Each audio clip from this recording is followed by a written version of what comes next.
Okay, who do we have here? Who do we have here? Who do we have here? Let's see. I'm just happy it's evening time here. Where are you at?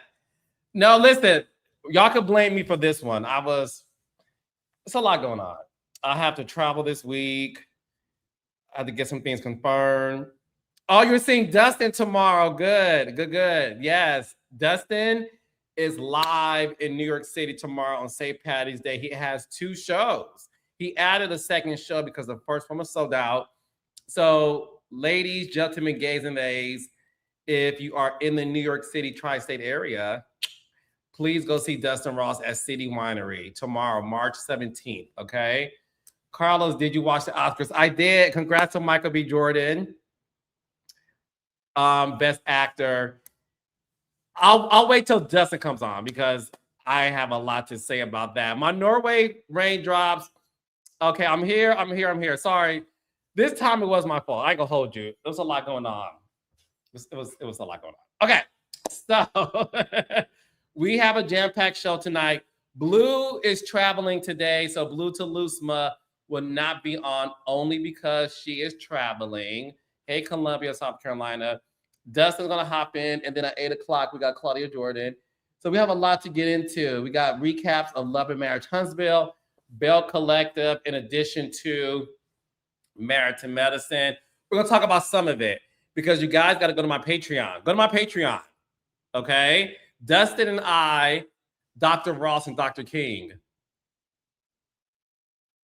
we recap the season finale of Married to Medicine. So we're not going to recap the entire episode tonight, okay? You just left Patreon. Yes. Did you enjoy the Married to Medicine recap? Let us know, okay? So we're not going to recap the whole thing because I want y'all to go to Patreon. And I have a very special announcement that I'm announcing tonight. I have a new show that I'm bringing to Patreon that you're going to get soon with some, yes, it's out. So listen, I try my best on Mondays to drop Married to Medicine recap at 5 o'clock, okay? 2.5 hours before Monday Night Live.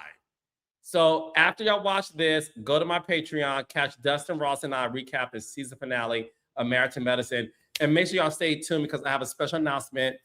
I'm adding a new show to my Patreon with some of your favorite people. All right, enough of that. We have a jam-packed show. So let's bring on my guy, Dustin Ross. What's up, Brain Drops? What's up, Los? How you feeling, bro? You're back in the studio. I'm back in the studio, baby, where I belong. Okay, I was a man on the road. You know, that's what they call hoes in the UK, a girl on the road or a boy on the road. I was a man on the road. Oh, this past weekend. Hoes. No, hoes. Yeah. Wait. Somebody stop giving Tyra Banks. Now look. At this day and age, that could mean a lot of things. Okay, let's clear that up. Okay. Okay. When you say that, what do you mean exactly, Mikey Vance? But Dustin, man, Los, I seen a video of Tyra Banks. She was walking in somewhere on the street recently, and she had on like a black cat suit. The sun was out, and this guy stopped her to take a picture, and she had blonde hair and red lipstick, and she looked just like Miss Evelyn Braxton in the video. And I legit, when I first like passed by, I was like, hey, Evelyn. And then when I looked closer, I saw it was Tyra Banks, and I was like, wow, it was literally like that same blonde and red lipstick. That's what it was. Okay. You say one more word. That's what she Tyra Banks is Evelyn Braxton, because she told the same way Evelyn checked Trina was the same way Tyra checked that girl Tiffany. You say one more word. Okay, it's the same thing. Well, no, Dustin, I actually saw the same video. So you thought it was Tamar and the mama too? I did. I thought it was Miss Braxton. I did not. I thought it was Heidi from Flavor of Love. Lou the Beyonce. Yeah. Yes, Hottie. no. Shatar. Wasn't that her name? Shatar? I believe her name was Shatar. No, what is Yeah. it? Oh, I think you're right. I think you're right. I Mm-hmm. thought it was her. But at Raindrops, let me know in the comments if y'all saw the same video. Tyra looked so afraid, and the guy was like, "Can I take a picture with you?" She said no, and then she finally said okay, and she looked so uncomfortable. Tyra, I think she's trying to be like elusive and have some mystique, but it is just not landing right. She looked crazy. You know what I'm saying? Like it's not landing right at all. so did you land right this weekend? Yeah, right where I was supposed to be. Look, I'm in practice mode. You know what I'm saying? I'm in Practice? deep in rehearsals for my show that You I were thank deep? you deep, I mean deeply into the center and the nucleus of my rehearsal, straight to the motherfucking bullseye with these rehearsals for tomorrow's performance. So I gotta make motherfuckers laugh tomorrow. So I've been concerned with that. I was not out running the street this weekend. I wasn't. Were I you was out working. there running the sheets? Nah, you don't run sheets, you ruin sheets.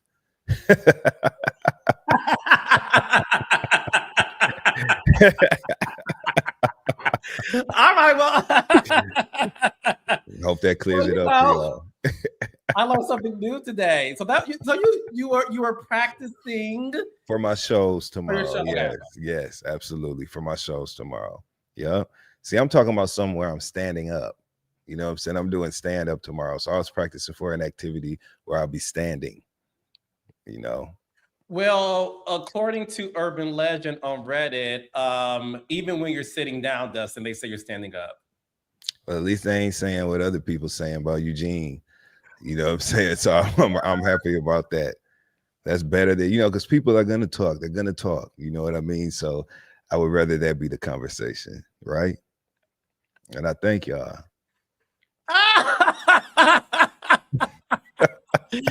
Dustin, now you know what? Raindrops. Once again, I have a special announcement to make later. This conversation is going to be on hold, and when I put a pin in it. You would. Oh, I put pins in it now. You know, put a pin in it. Mm-hmm. Yeah, not popping a balloon pin either. Just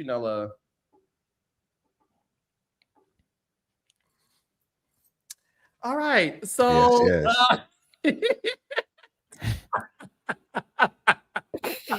I love this show, and I love the announcement that I'm going to make later in this episode. So, Dustin, I spent the weekend. Funny enough, okay, it was like the first time in a minute that I was able to sit in front of my TV on a Friday night, and I watched Belle Collective live.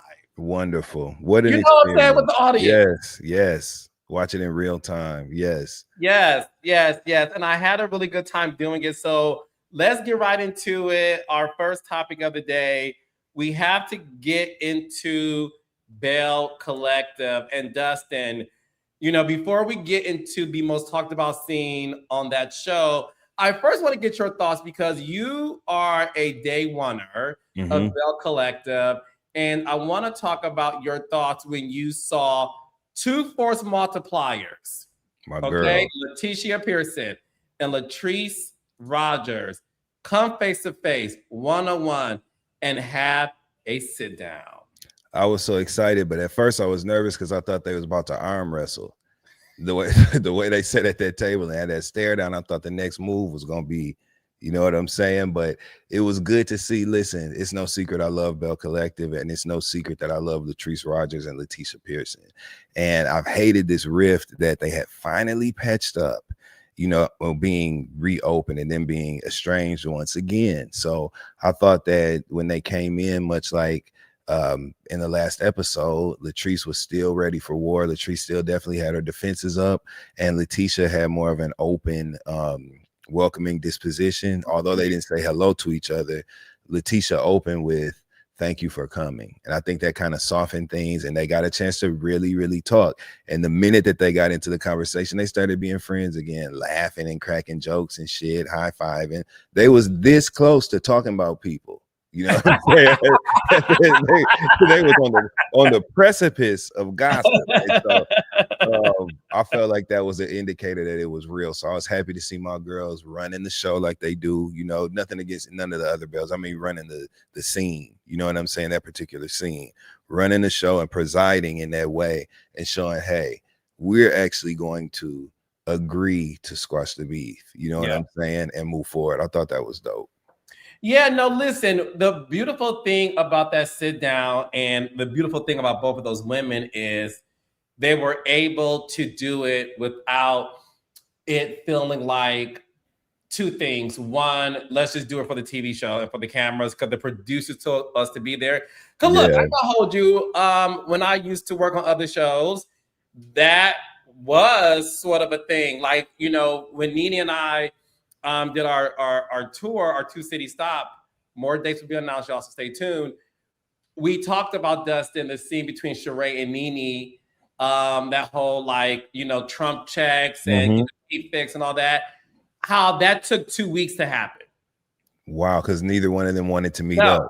Yeah, they did not. It took 2 weeks to happen, in addition to the fact that they both said, well, have her reach out to me. And I just said, I don't have time for this. Like, but it was that deep. That real. And real. They did not want to meet with each other. And we had to be like, we can't start this season without you guys at least talking. Yeah. My point is, we did not have to do that with Latrice and Lateshia. And what you said hit the nail on the head in terms of the moment they sat down, you could tell that it was a breath of fresh air. In addition to what you saw last week, where I forgot what y'all called this young lady, but the life coach had a breakthrough. Glozell. Wasn't that Glozell? You remember Glozell from YouTube? Wasn't that Glozell? I said, damn, she life coaching now? I know that's right. Not too much. Glozell. It meant to be Glozell. Go on, girl. So I think the breakthrough helped break the ice. And yes, it was nice to see that they both were able to make amends for now. Yeah, for now, which makes me uncomfortable that you said that, but okay, for now. No. I don't want to give anything away. Y'all beg and ask kindly, in addition to that, for more episodes. We have a lot of episodes, so I don't want to give anything away, but let's just say that the bells are ringing. But I will say, I think all of you will be just watch the show. I'm excited. It's good. I think Carrie was a great new addition. Wasn't she? Like, real talk.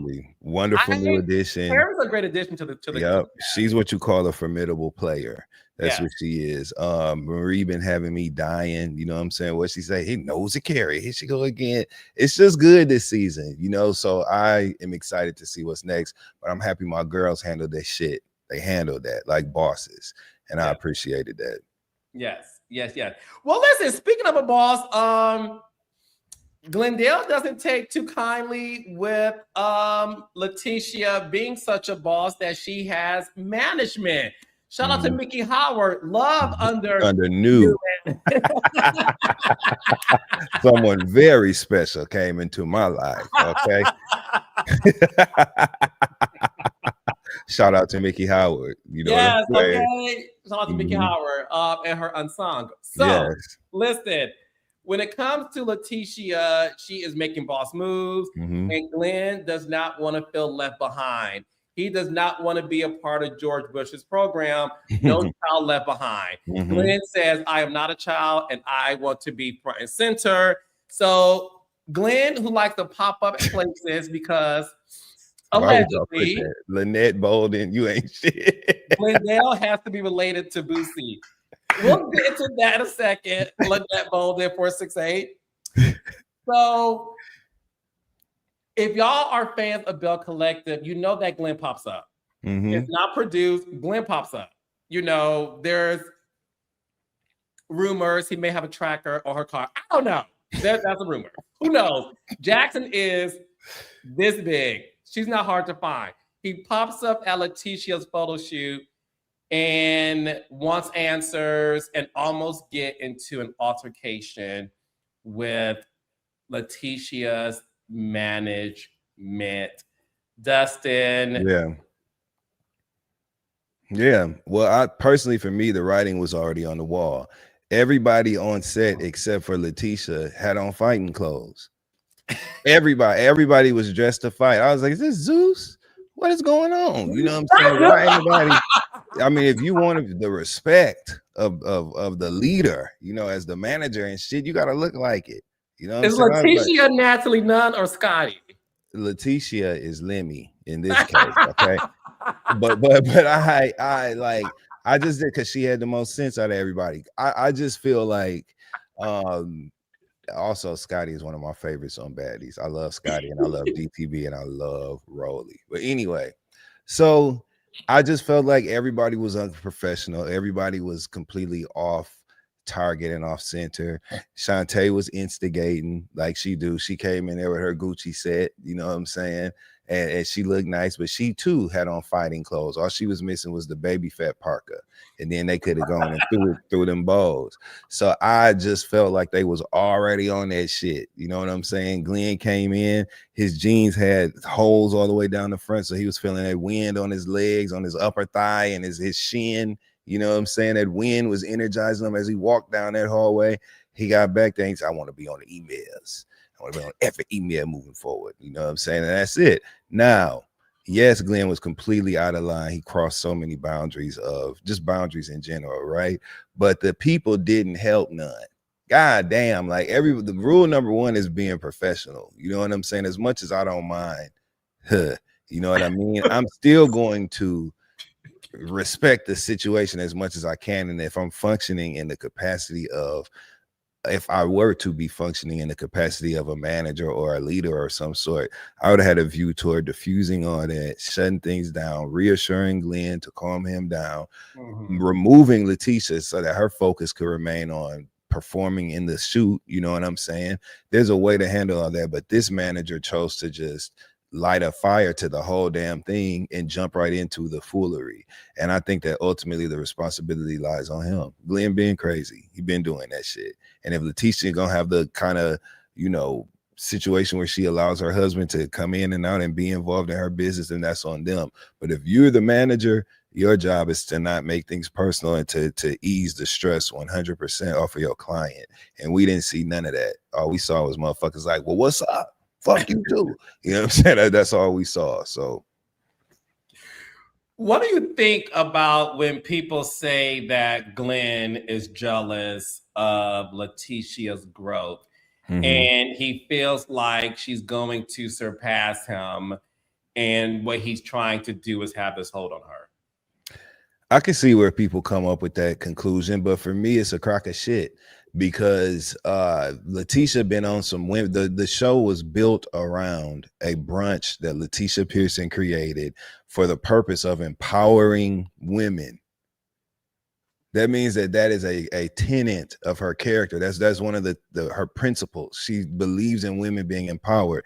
She's been married to Glen for a long time. She literally she's an entrepreneur. Lateshia Pearson. Y'all been wondering what the hell Lateshia Pearson Enterprises was for how many seasons now? You know what I'm saying? So I don't think it's a foreign concept. That's why I scoffed and laughed and rolled my eyes a little bit. Like when they said in that therapy session talking about, well, we having problems because Lateshia trying to be independent. And I feel like that may be her setting herself up to leave me. Number one, she already left you and came back. Number two, yeah, that's exactly what she's doing. You would be on the pulse with that. Number three, now what you gonna do, Glen?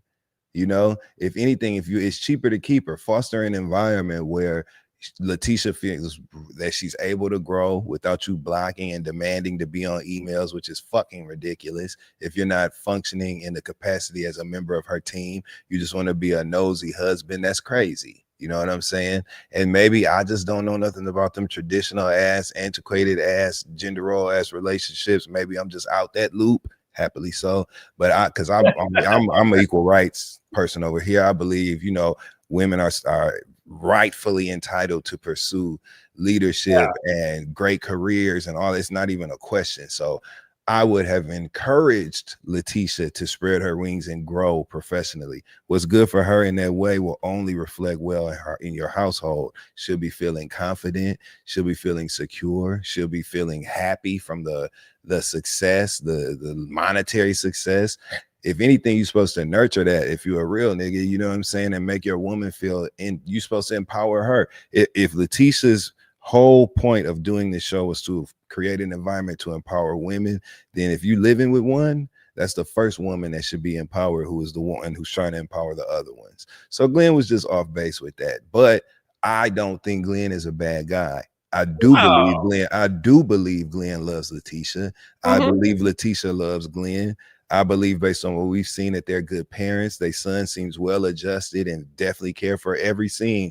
Lateshia be rally. All you hear is them keys jingling, and you see that purse strap. I got to go get Josh. I got to go get Josh. I got to go get Josh. Okay. Every fucking scene. And if it ain't her, is Glen. Hey man, I got to go pick up Josh. And all you see is the ass end of that F-350 hitting it down the road because they're going to get their son, man. So like, I think that they want their family to succeed. I just think that Lateshia wants to be clear about her pursuits of success, and she wants to feel safe to have those pursuits. And I think that she should, because she ain't stopped Glen from doing shit. Glen is the one who quit his job and didn't say nothing. He bought the truck and didn't say nothing. If anybody was quietly trying to set themselves up for security, it was actually Glen. And Lateshia never complained about that, because Glen's pursuit of security was good for all of them. And I think he needs to shift his lens just a little bit and look at things that way. Otherwise, he's gonna be on bigger sets with bigger guys, and you know what I'm saying, and more niggas to fight. You know what I'm saying? While Glen got hurt, you know what I'm saying? That's a lot of fighting, bro. So you got to get with the program, because Lateshia was doing like this. She doing the show, you know what I'm saying? Whether he on the emails or not, Lateshia doing the damn show. So that's how I feel about it. Come on, QBC. Just saying, you know. All right, y'all. We have a break in the lady of the night. Let's break on your Aries sister, the gorgeous Claudia Jordan. Not lady of the night. What up, lady of the call night? Me a hooker? He did. I am not a hooker. I don't sell it. I give it away. Blade, Claudia. You give it away for free? If I like you, yeah. I'm not a hooker. Did you give it away any this past month, week, day? What are you talking about, Carlos? Did you What? get? Hold on, my speaker is not working. Hold on, I can't hear you. Did you see anything that is horizontal? My bed, of course. Were you alone in it? We come into this world alone. We die alone. You know what I'm saying? Claudia, Mage P1216 said you are glowing. Oh, the sunlight is coming through my window right there. Like there's a little part that the shade doesn't cover, so it's like hitting me like it's like a beam from up above. That's what's happening. See, if I go back here, I'm not really glowing. See, you are. Oh, but anyways, right, Dustin? Yes. You're still glowing. You look good though. So, you had a good weekend? I did. It's amazing. I'm happy to hear that. It was great. Claudia, you normally give us a whole diatribe, a call sheet of your weekend. You know, I went to a concert, Boys to Men, New Edition, Tony Braxton. Saw a bunch of my people out there. It was great. It was great R&B. It was beautiful, like singing along to all the songs. It was fun. Who'd you go with? Who did you go with? So my security. Carlos, you saw the picture. Quit playing. You saw that fine thing I was standing next to. You saw what You saw what Dustin saw. You on you. You saw the picture. Come on now. Dustin's Molly. Oh, really, Dustin? You have no follow-up questions? Oh no, y'all talking about Claudia's weekend, you know? So I was letting her answer those questions. Do you have anything you want to ask? No, just I love seeing my friends happy. You both have such bright smiles tonight. Looks like both of y'all been fucking. So I actually, you know what I'm saying? I'm happy for both of you. Do we? Yes. Yep. I'm happy for both of y'all. You see how I don't look like I've been fucking. Do I look at fuck? You definitely do. You ain't even got earrings on. I never wear earrings. I don't ever wear earrings. You guys know that?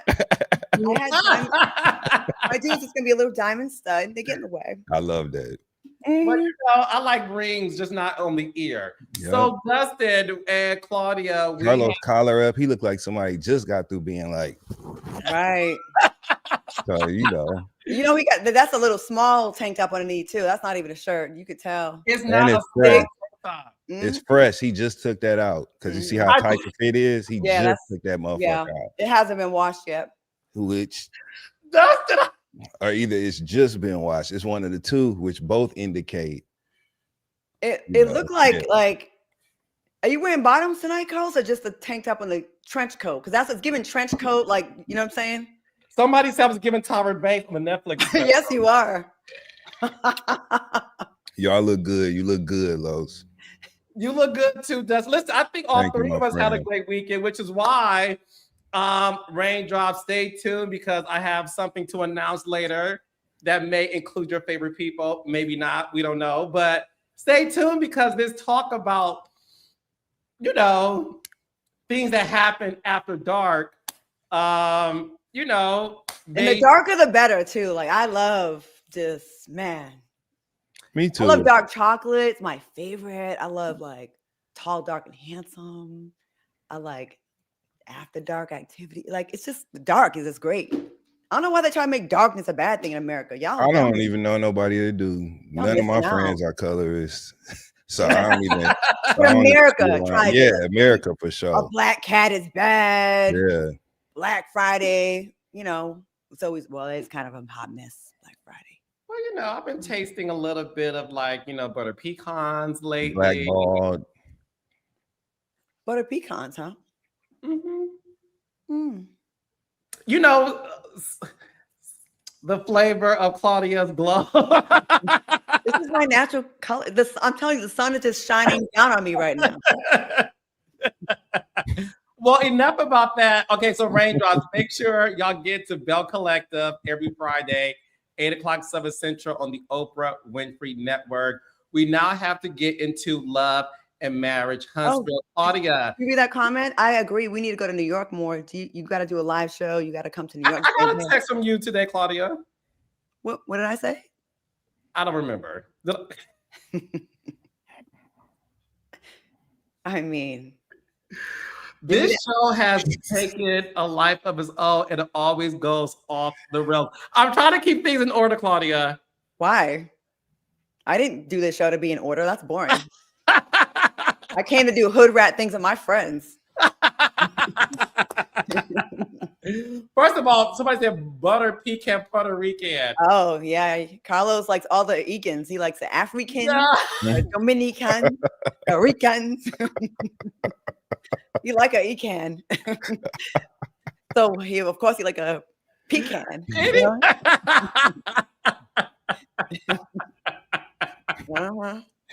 Anyway, so one thing that I want us to get into is the scene of Lord, I had to check for something real quick. I was just checking for something. That's all. You still get hickeys? No, not a hickey.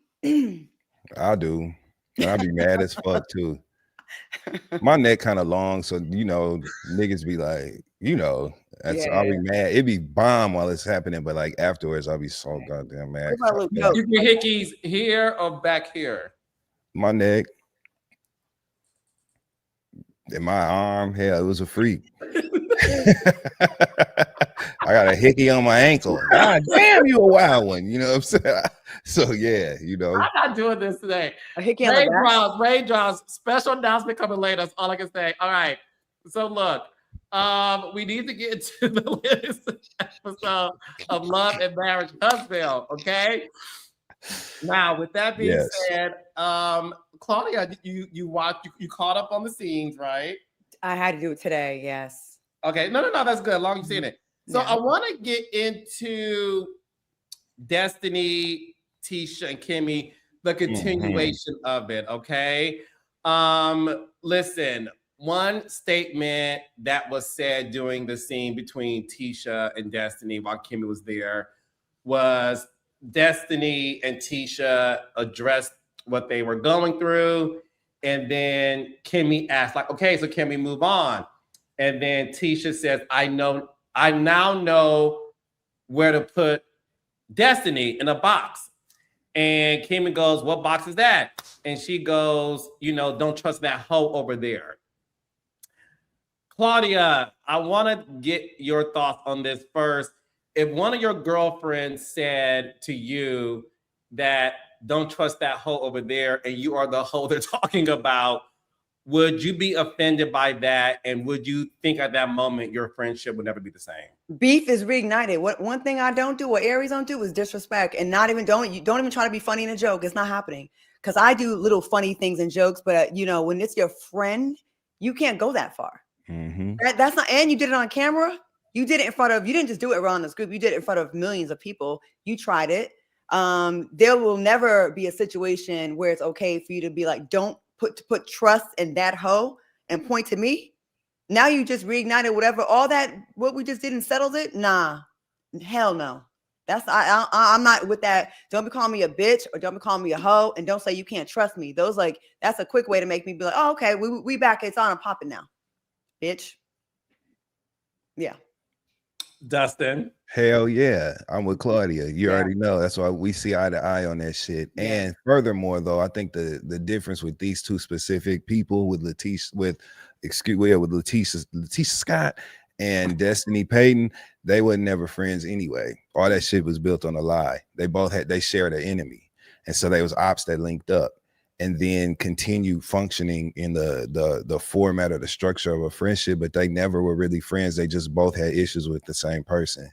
And so now for them to try to push forward this friendship or whatever, of course it's going to implode, because all that shit was built on a lie.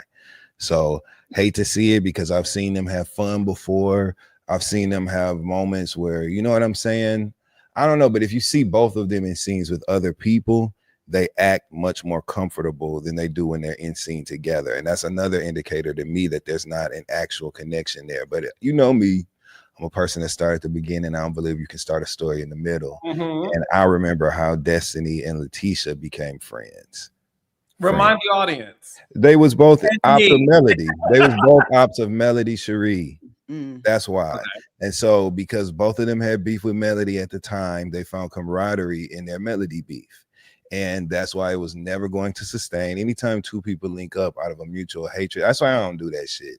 Like, if I don't like somebody, I just don't like them by myself. I'm not gonna go link up with none of they ops, because how can y'all ever really trust each other when it's built on something so negative? So we just watching it happen. Those of us that have been sitting back with our arms folded, tapping our watch like Judge Judy, we knew that relationship was going to implode, and that's what it was. So I agree. That's someone that they was never really friends. If you were really a friend with someone, you already know that's not cool to say on television. 100%. In front of other people. Like, that's like someone that you're surface with, where you're like, oh, we ain't really that tight, whatever, who cares? It's a throwaway. Oh, don't trust that whole thing. Oh, I was just playing. Someone you really have feelings for, and y'all have a real friendship. Y'all been on the phone, cupcaking, talking about their issues at night. That's not how you would talk to them. You handle them with care. You know what I'm saying? It's all right to disagree, to have a whatever the fuck, but there's a way that you do it. You know what I'm saying? I don't even have, if I say you my friend, I don't even have it in my heart to like hurt your feelings like that with the words that I use. You know what I'm saying? It's a way that you talk to people when you love and care about them. And that it don't look like saying I put you in the don't trust that whole box. If you don't trust me, then don't be my friend. Yeah, why are we even around each other if we don't trust each other? Don't be my friend. So, what do you think? Okay, so Dustin, you're one of the people who've been watching the show since day one. What are your thoughts when you see people say that, you know, Tisha is becoming the new villain of the show, or they feel like Tisha is trying to become the face of the show? What are your thoughts on that? Do you think there's some validity in that based on what you've been watching this season, or do you think people are trying to create it's a stretch what they're trying to say. I think that we have such short attention spans now that if there's a lot of viewers who, because our own personal lives are so chaotic sometimes, we forget details related to a TV show that entertains us, right? And I think a lot of people have simply forgotten the origin story of some of these rifts and broken relationships. I also think that people have forgotten how people showed up from day one on the show. Let's go back. Remember, Lateshia was the person who introduced Melody and Melody and Martell's infidelity to the group. They were all sitting down and she said, well, you all have had issues in your marriage like the infidelity. Boom, bomb drop. And from that, you made the show, Lo. So you know, from that point forward, we got an inside look or deeper look into Melody and Martell's marital issues at the time when they were married. After that comment was made and the group dynamics kind of changed because Melody was offended that that information was introduced to the conversation at that time. So some of the behaviors that we see now that kind of mirror that are not new. That's who Lateshia's always been. I think that because Melody left, her and Martell are no longer married, and they were the central focus of the show at that time, with Lateshia Scott and Marceau Scott and Kimmy Scott and Maurice Scott also being day one cast members, naturally they have absorbed some of that focus. And I think that some people are misinterpreting that per my view as Lateshia trying to be the star of the show or trying to be the focal point. But it's really a natural progression considering the turn of events that have taken place with marriages dissolving, casting changes, people exiting the show, things like that. So she's been there from day one. She is a central focus of the show. But I don't think that any of the behaviors that we see that people are finding fault with now are really new. I think if anything, we've seen improvement. Lateshia has completed her master's degree, you know what I'm saying? Excelled professionally, started working outside of the home. You know, we've seen a lot of growth. And I think sometimes people focus on her interpersonal relationships on the cast and kind of form their opinion of her based on that. What stands out to me more is the progression we've seen in her relationship with Marceau and the things that she's been able to accomplish as a woman outside of the home. So I hope that makes sense, but I think that's how a lot of people are arriving like at that determination. No, we're definitely following. One thing I want to get into as well is the therapy session between Ken and Tricia. So in this therapy session, our resident therapist, Dr. Francis, met with them. And in this thing, Claudia, it was so cringe to watch these two go at it because we're now seeing this sort of veil, you know, be lifted as it relates to their dynamic. They talked about how, you know, they pretty much don't see each other as often as we thought they did, in addition to the fact that Ken thinks Tricia's a compulsive liar. What were your thoughts on that scene, Claudia? And do you see a world where they can make it? No. Just from my limited knowledge and what I saw, first of all, you just showed up to do a scene with your castmate. He said, I haven't talked to her in 3 weeks. What you mean you ain't talked to me in 3 weeks? You can't go 3 days without checking in with me if you're my man. I know that's right. You cannot. First of all, a day. Where are you? You better be on a mountain and your phone must not be working. You better be, I don't know, in surgery, something, arrested. But even in the prisons, they got a pay phone. There's no way in hell we're together if we haven't talked in 3 weeks. 3 weeks, I married someone after 2 months. I could be in a whole new relationship. Mm-hmm. How you are not talking for 3 weeks, but you showed up to film your scene. You got your call time and you showed up and talked. A lot of other clock in the scene, child. I can't. Yeah, no, they're not together. They're not together, but that's the storyline. They got to keep it going. They're not together. 3 weeks, so much can happen in 3 weeks.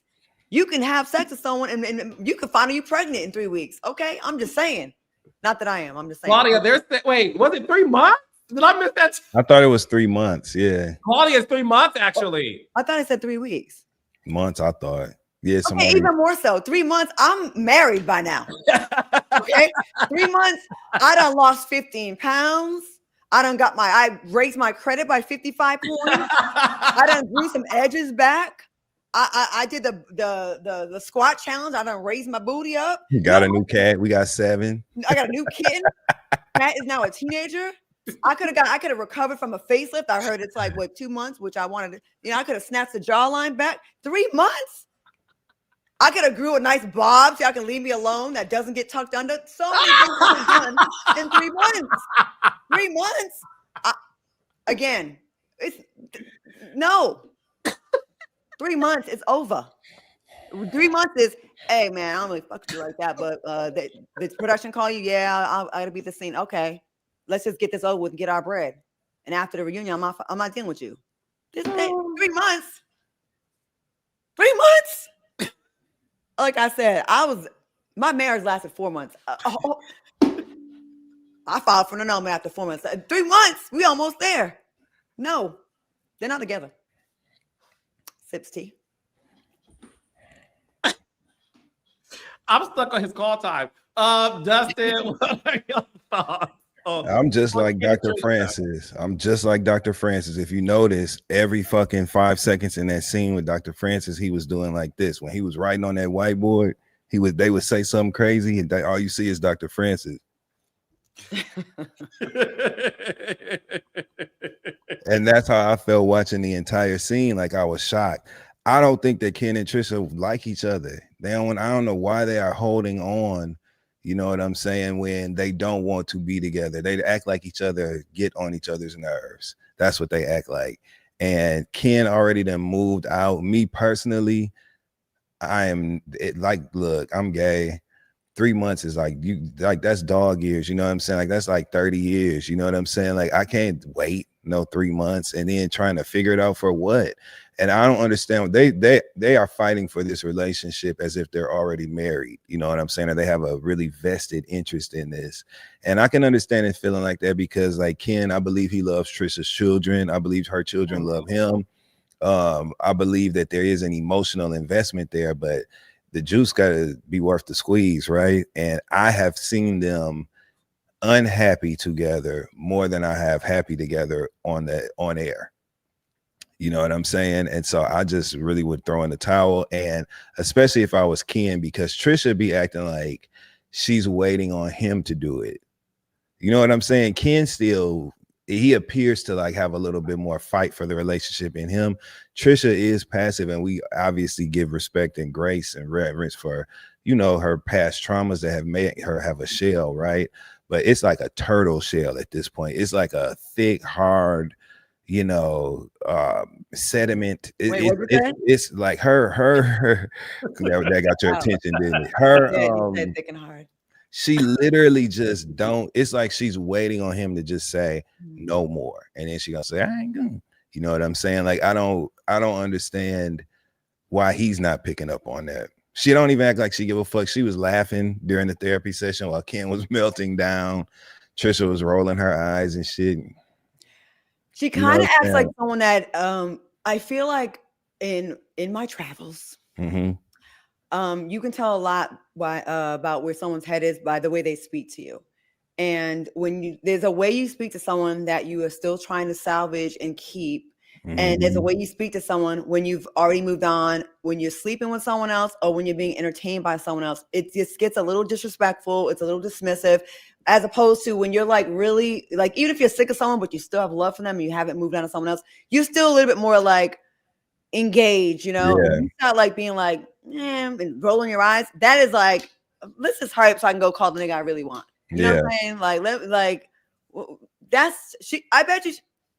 I'm not trying to blow your spot up, homegirl. I'm not, but it's giving that someone else has your interest, and you're going through the motions with this guy. This is what I feel. If I was acting like that, it would be because I'm being entertained by someone else. So I'm not worried about losing you. I have somebody else.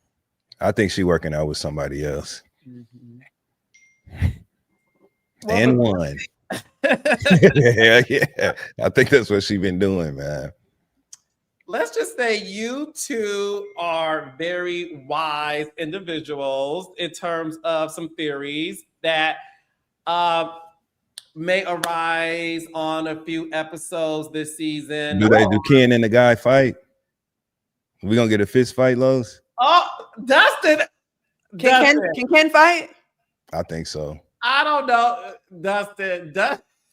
Claudia. I want to know. We want to know, Carlos. Are they gonna fight? We want to see Ken try to whip the nigga ass. Who's they? The boogeyman. Carlos, you asking all about our personal business. You can tell us what some cast members is doing. Come on. I just told you that. You too. You know what I'm saying? Claudia. All of them where your hickeys is placed and whether I got my back blown out. You know what I'm saying? Asking all kind of personal questions. And you this is your show. This is a product. And if they did fight, are y'all gonna show it? Because if y'all not, you can just tell us now, so we don't have no hopes of seeing no connect. Oh my Lord! Like College Hill, not showing fights. So right, blacking the screen out. No, the thing is this: you will see some of y'all theories are actually accurate, and you. Tyra Banks trench coat. Give us the tea.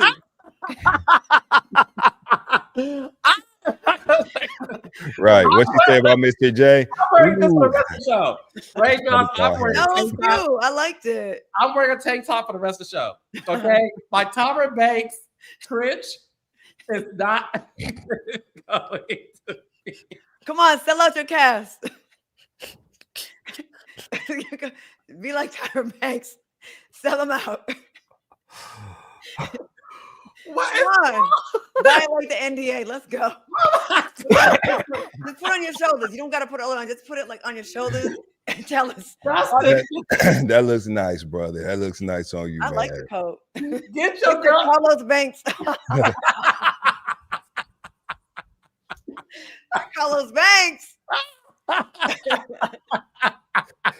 hold in my hand. Ken wears best with no shirt. That's why.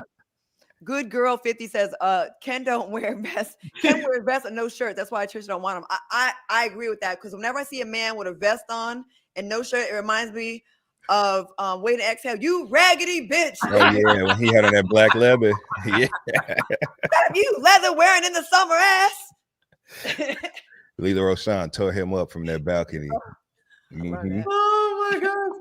This is my favorite show in the world. I love Mondays. You two are insane. Okay, Dustin, before we move on, yes. Is there anything else from Husband you would like to get off your chest, sir? Yeah. Are we going to see more of Micah? More of the other Scott brother? He had a lot of personality, Carlos. I love Micah. Yeah. Why won't he film? Have they ever tried to get him to join the show? And if so, why didn't it work out, Carlos? Who? I really feel like I am a part of. I want to know. We want to know. We want to know, Carlos. I have never been in the hot seat like this in a very long time. We would like to know. I think you've been in the hot seat all weekend. No, Micah. Yeah, look at the laughter. Look at the smile. Look at how everyone's smiling tonight. Look at the. You are so messy. Look at the beaming. Everyone's beaming. Listen, I don't know this. Okay. He gave up. We just wanted to know, because every scene he's been, was he the one that was kind of casually dating Melody's mom? Okay, that was the other brother. That's somebody else. No. Okay. Micah's married. Okay. Micah is married to a beautiful woman. Mm-hmm. Listen, I'll say this much. So his wife don't want to do the show. That's what it is. Okay. You ain't got to say it. I will, friend. I got your back. Micah's wife don't want to do the show. Micah was down with it. That's why we've seen him filming and seeing with the brothers. But his wife don't want to be a part of the show, so it don't make sense to bring him and not her. So that's why we haven't seen an official introduction to Micah. Blink twice if that's the truth, Carlos. Listen, it's been such. You know what's so funny about this show? This show's been around for so many years. I don't even know the reason. But what Dustin said, it's plausible, right? Very plausible. Yeah, yeah. The thing is this: in order for a show to work, you need. Listen, for Love and Marriage franchise, like that brand to work, the man and the wife have to both equally want to do it. Right. And listen. Shout out to her for standing on 10. You know what I'm saying? Like, I don't care. I'm not doing it. Yeah. And she's very beautiful. She's very accomplished. Mm-hmm. And so is he. He's about to pass the bar. You know what I'm saying? Yeah, he's smart. Mike is smart. Carlos, they said Carlos in his jacket is like Ray J in the hat because you started with the Keeps collar moving. up, then it came off, and now it's down. You're giving us like multiple looks, like it's like QVC almost. Like, come on, Stacey. All the looks, all the different ways you can wear the jacket. You can wear it with the collar up, the collar down. You can wear it zipped up, buttoned up. You can wear it off the shoulder. Lord Jesus. So, any more questions, Dustin? Yeah, but I'm gonna spare you. You know what I'm saying? I got so many more questions. Maybe we should start a new segment where we just have like, 60 seconds of rapid fire questions that you have to answer. I feel like you did that tonight. So we'll see. Between you and Claudia Jordan. Oh my God. Okay, so Raindrops, Huntsville is back every Saturday, 8 o'clock 7 Central on the Oprah Winfrey Network. Another thing that is back is Married to Medicine reunion. Okay, that's coming this upcoming Sunday. The reunion trailer has been released. Listen, in my opinion, as a Married to Medicine stan, I am the biggest fan of Married to Medicine. Based on that trailer, the star of the trailer is Steve. Steve is the husband of Dr. Mimi, and Steve is activated and gave a lot of great moments in that trailer that blew me away. Starting with you, Dustin, what were your thoughts on the Married to Medicine reunion trailer? Masterclass in how to show up and show out at the damn reunion. I believe this is a 2-part reunion. I'm totally fine with that. That means that they're going to be 2 packed episodes full of a lot of twists and turns, which is much more entertaining than watching a bunch of boring bullshit. So I'm happy that they're doing it that way. I think that everybody showed up. The reunion trailer looks incredible. Quad and Toya are first chair, which is new. Typically, Dr. Jackie and Dr. Simone are always first chair. So that alone lets me know that this reunion is going to have a certain type of energy. When you got them 2 fire starters in the motherfucking first seats, you know what time it's going to be. Like I said, Brandy is showing up in the reunion trailer, talking to Contessa, and I actually saw an extended peek of the reunion online today, where there was you saw that exchange between Brandy and Contessa. Brandy wasn't playing with Contessa at all, and Contessa, the veteran that she is, both literally and figuratively, right, in this case, but she's a reality TV vet, and so she had a level of composure that you can only attain when you've done this more than once. You know what I'm saying? And you're seasoned. Contessa appears seasoned in their exchange, but Brandy won. And that's good for a new cast member. So I'm excited to see more of that. Also, in the sneak peek, we saw Steve motherfucking Sanders tearing up Eugene Harris in that trailer. And in the extended clip, we really saw for a fact that he absolutely stuck that Louis Vuitton shoe in the crack of Eugene's ass. And it was well deserved because Eugene was trying to check him and trying to like stoke the flames with doing and saying things. I'm not going to spoil it for people that haven't seen that clip yet, because if you don't, you'll see it in the episode on Sunday. But Steve is here to stay. Him and Dr. Mimi are a great addition to the show. I want to see what their new house looks like next year. So I'm excited and I'm ready for this reunion. Claudia Jordan. I did not see the trailer yet, but now I will go watch the extended trailer. But I will say this, from the commentary, the comments I've been seeing online, people saying the reunion looks even better than the season. Yes. That's how excited people are for it. So I'm super looking forward to it though. So Dustin said everything anyway. So remind me to send you the links of those preview clips, Claudia. Oh, please. That's not in the trailer, because I want you to see what's coming next week. You're gonna be like, you'll see. Yeah, it's Let me do it's it crazy. now, It's definitely crazy. And look, we all know that that cast always delivers. But one thing that was so fresh was the fact that, like Dustin said, that show has been on for 12 seasons, and Dr. Jackie and Dr. Simone have always had first chair because the show is about doctors. This season is Toya and Quad, which to me signals, once again, that we saw Potomac, it signals a new wave of what that show could be. Mm-hmm. And one thing that they also teased Claudia in this trailer was whether or not this will be Dr. Heavenly's last season if she does become a congresswoman. And you know, the primary, she's up against a really old member of, like, someone that really is in his 80s in a wheelchair, doesn't really make many public appearances. Yeah. No disrespect to his legacy, but there people are really talking a lot about term limits, and you know, if you're not able to be as effective, she has a good chance of doing something. Well, yeah, because it sounds like he won't even hear it if she say your mama.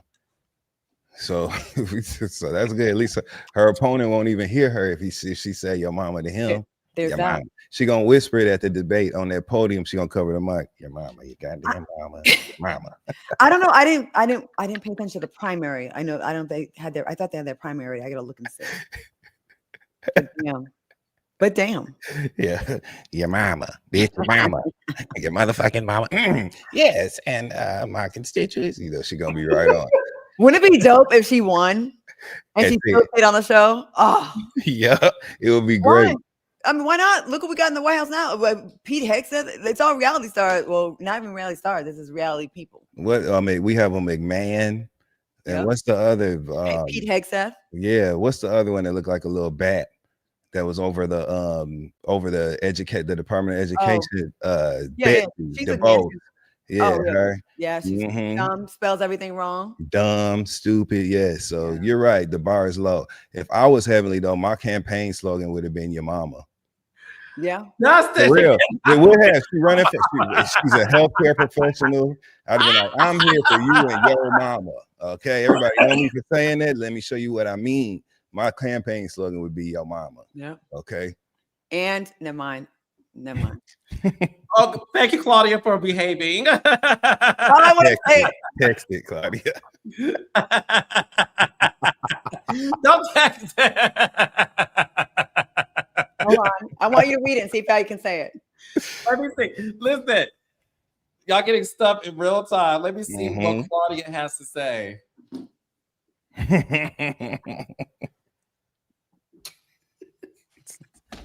Hold on, let me look. No. Yeah, but you can't say that, friend. No, you can't say that, friend. Look, oh Lord, it gets offensive. I know, listen, it's a different time we live in. It ain't me. You can't say that, friend. Can I say it and like leave some blanks and they can fill in the blank? No, see, don't you see how she at least she loves. No, you got it out in the text. Good. Yeah, you got it out.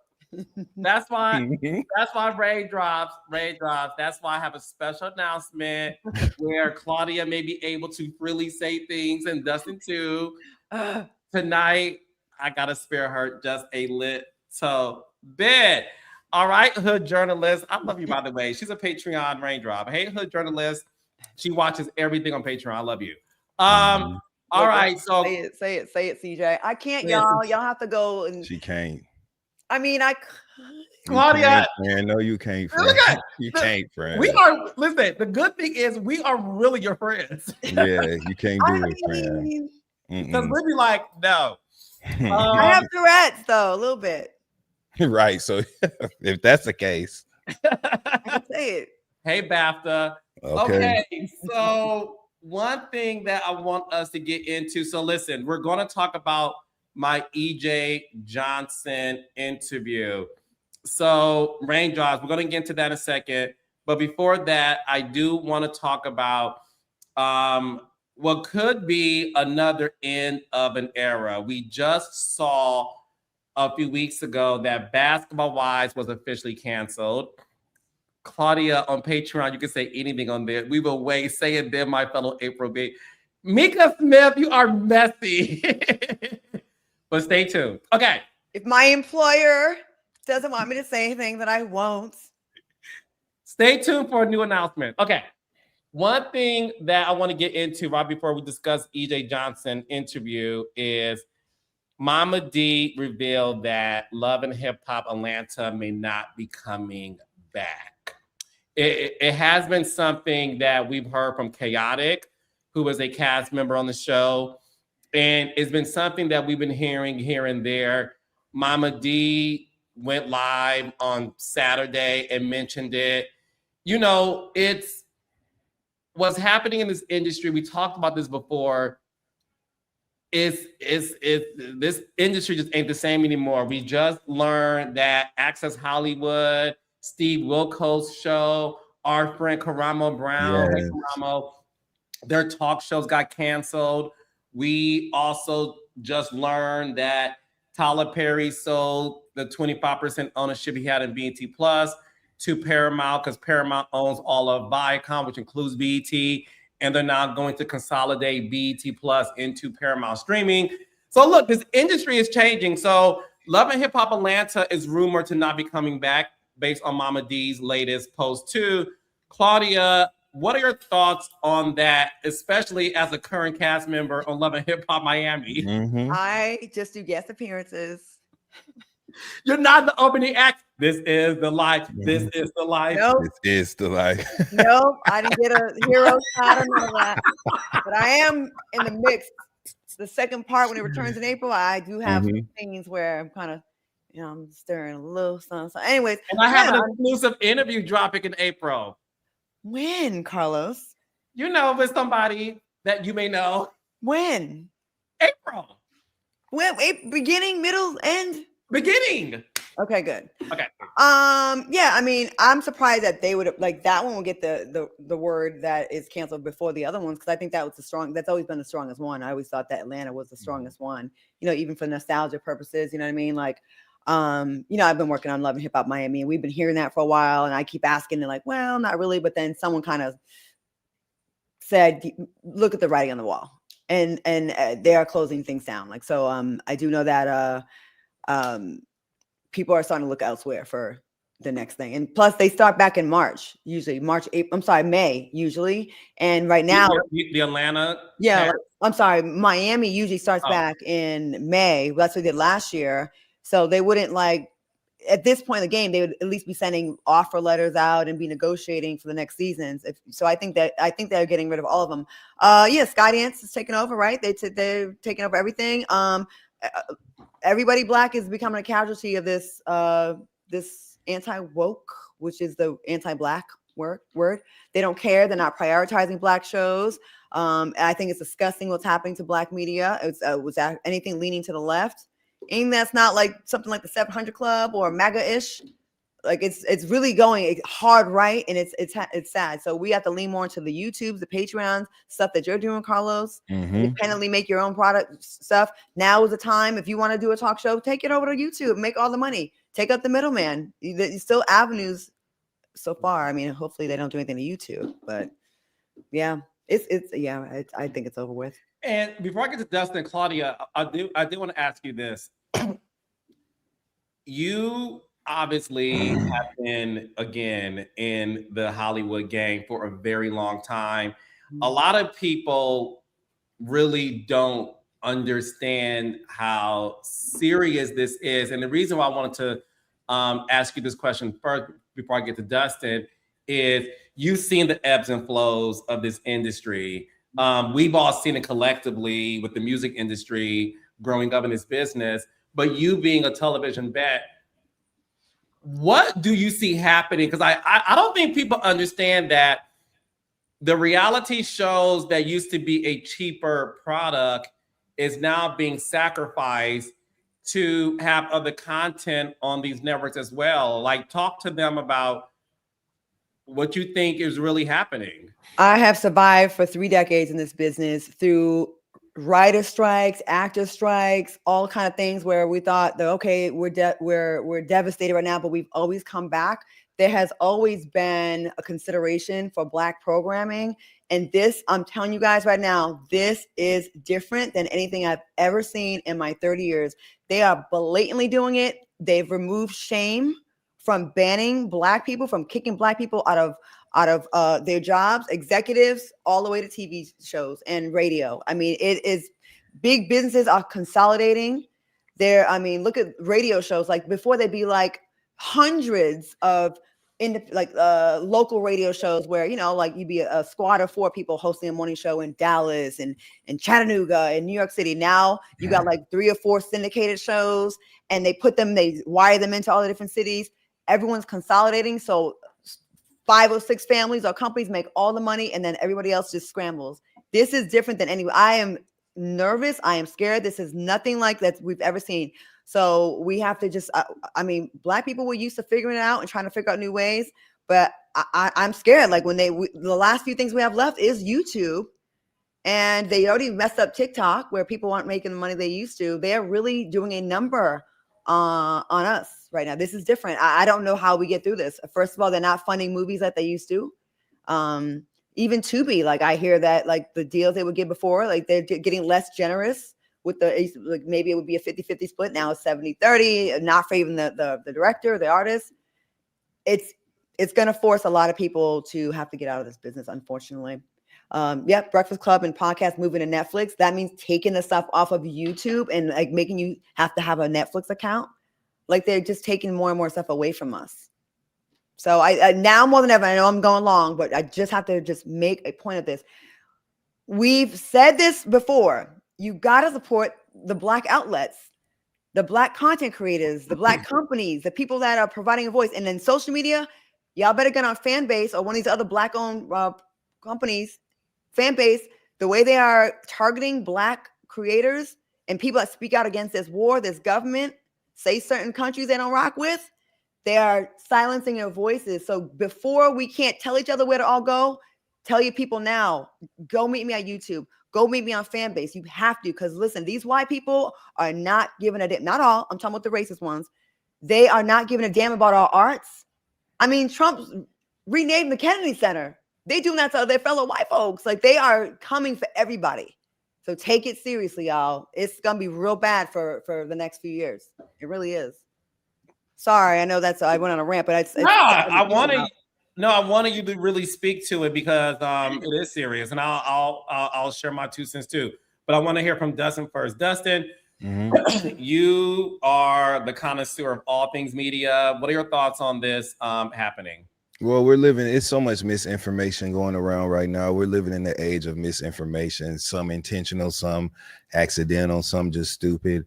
Claudia just mentioned how Trump took over the Kennedy Center after ruining it and making everybody that was scheduled to perform there that's worth a damn cancel, only to ruin it, tank it. It's not making any money. There is absolutely a number attached to all of this madness because in his taking over of TikTok, he has now just decided that he's owed a $10 billion fee for saving TikTok. So that's coming his way to $10 billion. So I think it's pretty clear what that's all about. But speaking of misinformation, I didn't even know if the Love and Hip Hop cancellation was real because it came from Mama D.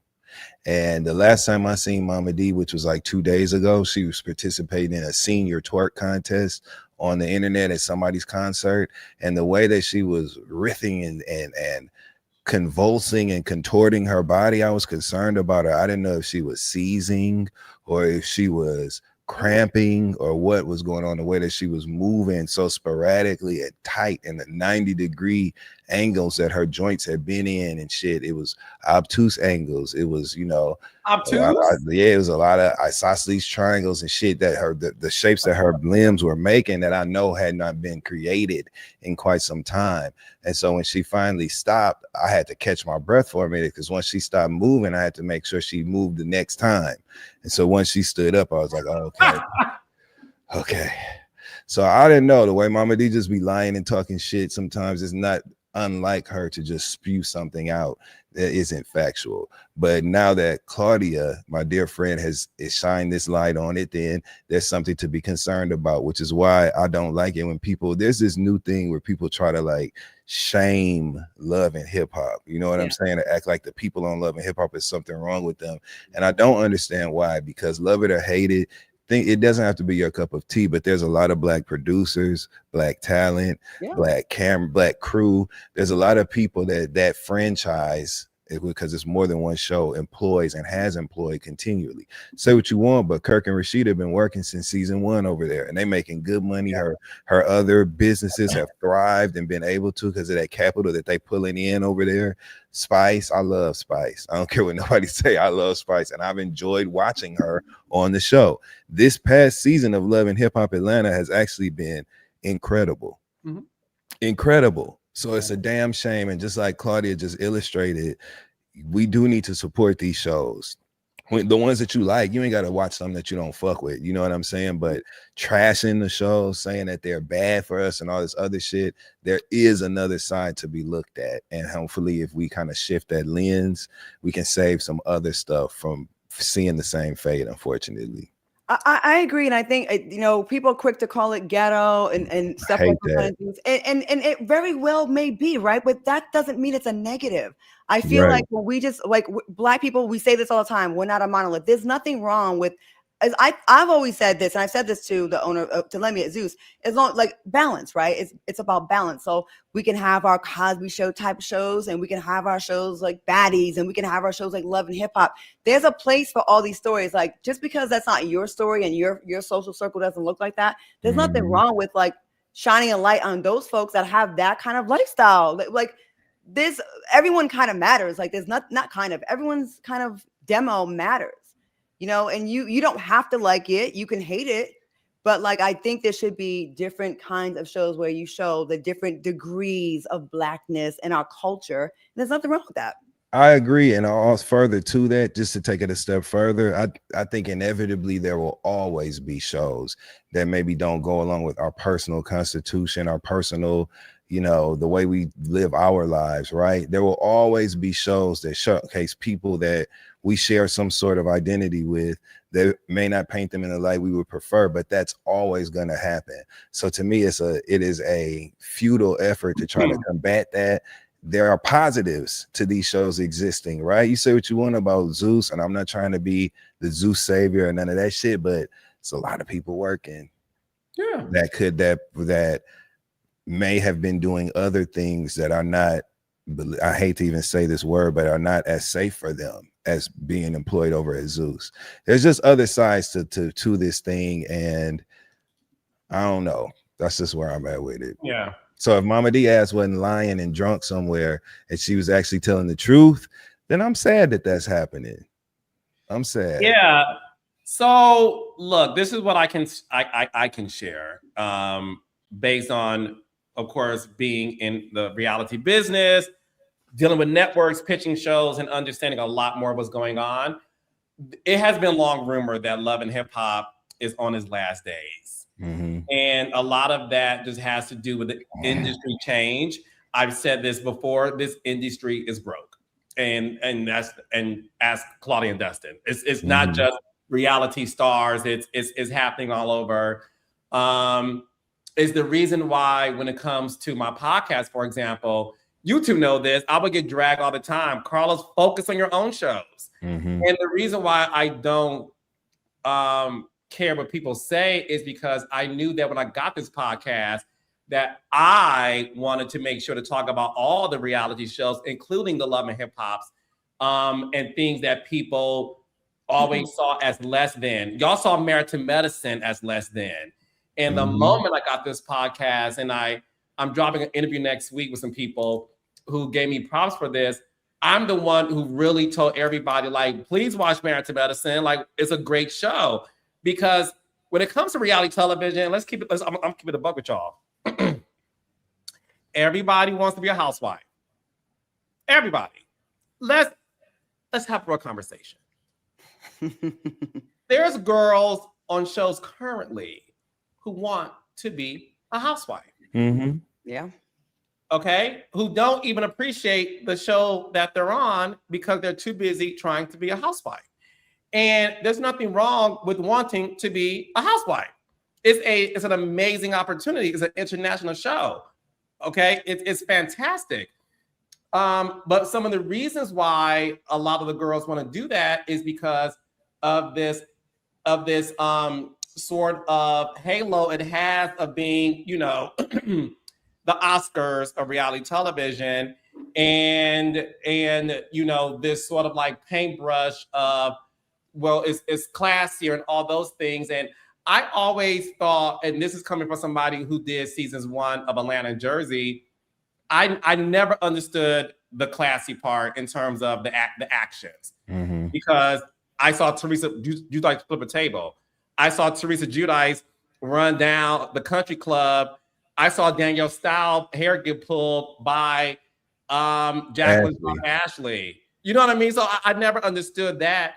My point in saying all of that is one of those things where you guys complain so much about wanting more shows that when you have them, you don't support it. Yep. You don't support it when you're cast on the show.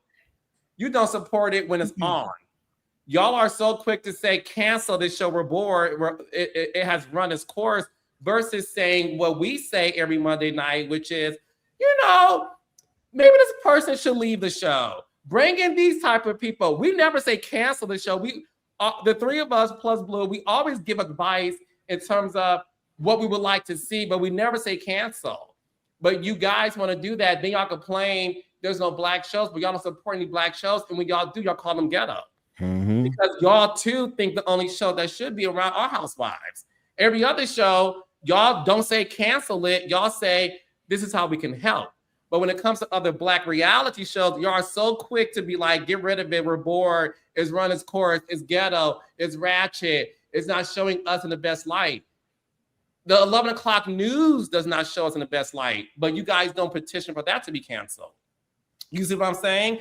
So what's happening is what Claudia and Dustin are saying, which is there is this call to action to get rid of it, okay? And that's why for me, I am focusing more on doing other stuff, because it's not just affecting the reality stars, it's affecting the reality creators.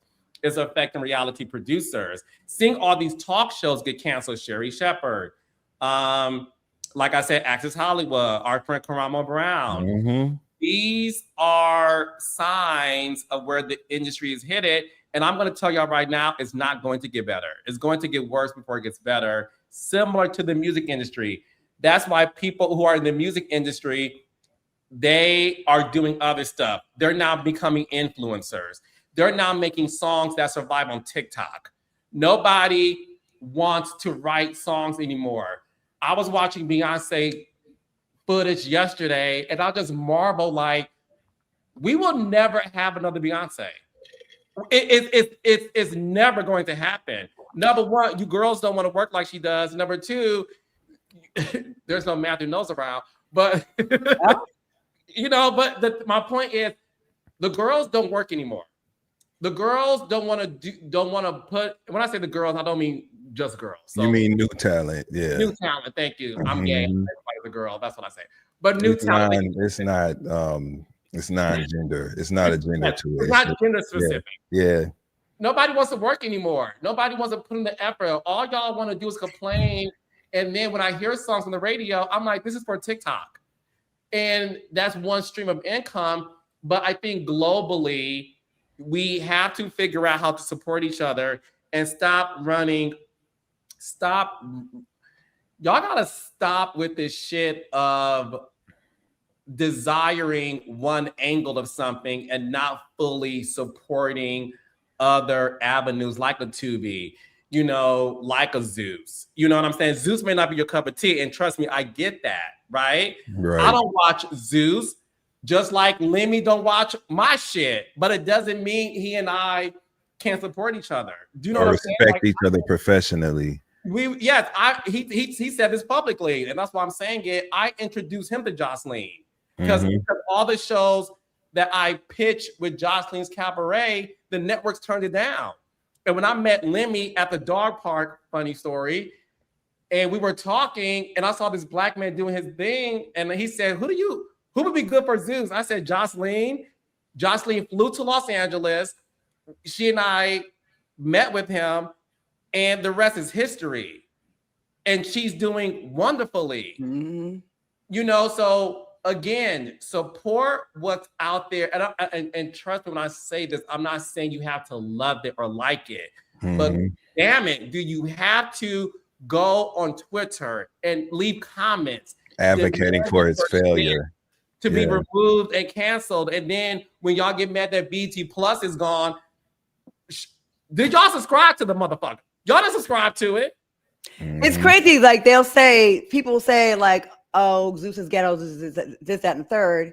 But then you have a whole bunch of non-ghetto shows on BET Plus that wasn't getting the same support. But like, let me tell you something. What Zeus will do every month is they're getting 1 million people or more to pay that $4.99 or whatever it is every single month. So they have dedicated fan base. One of them. Dedicated fan base. They do. So yeah, put your money where your mouth is. I mean, I would love. I mean, no. Some people saying, "Are you telling us to watch ghetto TV?" We're not saying that. We're saying like if there's a yang, there should be a yang. Okay, have the stuff that's good, like the on 10 stuff at Zeus, but then also support some stuff over here on BET Plus, or don't hate on it at the very least. There you go, man. At the very least, live and let live. Very least. Yeah. So you know, it's what's happening. So moving on with that, I do want to get into EJ Johnson's interview that I did because, boy, oh boy, look, and doesn't Claudia know my spirit? When I do interviews, I literally do it. I leave and I put it up, and I just whatever, you know. I'm being very honest. I did not expect the EJ Johnson interview to blow up as big as it did. I literally, first of all, we taped that interview in December. Wow, really? Yeah, we taped it in December, and I held it because obviously I do a lot of interviews, and then depending on the timing of stuff, like for example, Takara with Top Model, I had to do that and release it immediately because it was a hot topic. So that's why a lot of my interviews that you guys will watch is not always I do it and I release it the next week. It just depends on the how relevant it is. Mm-hmm. I want to talk to you two briefly about the EJ Johnson interview to get your perspective on it. I do want to play this clip first. I'm not going to play the whole thing. I want to play some of it so that Claudia and Dustin and I can have a quick discussion about it. And then I'll tell you guys what I'm doing this week in regards to that particular interview. So here it is. Let me share my screen. Can y'all see it? Mm-hmm. You and your sister liking the same guy. Honestly, that is ultimately what got the show picked up. But also, you know, in terms of the gender and sexualities and stuff like that, it was very important because that happens. You know, I don't attract gay men, and I'm not attracted to gay men. Like, it's just not a thing. Tell me more about that. You know, it's just, I think like if you ask any of the girls, like they'll tell you the same. And I think they're just labels, you know, that's what, like, I don't care what, you know, like I'm dating someone. I'm like, I don't care what you identify as or what you call yourself, as long as you're happy being who you are. But no, but to be honest, it's like, that's why I don't go to gay clubs. I don't go to, you know, gay things, because it's like the men that I attract are not there. And also like, they're like, you know, they kind of like wave you off. You're just like, oh, that, you know, hey girl, like, you know, it's not, you're not in here like the rest of us are, you know. It's just, it's always, but it's, I never really understood it until now, because before when I would go and I just was like, there's something about this room. It's like, it's almost like they don't want me here. Like I'm not really in it here because I'm not presenting as a man.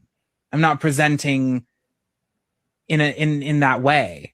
And to be clear, the gay community room. Yeah. Your own community. Yeah. But it's not like a shameful thing or just like, oh, they're mean to me. But it's like, these are not my men in terms of attraction. Now, if I'm just going to have a kiki, sure.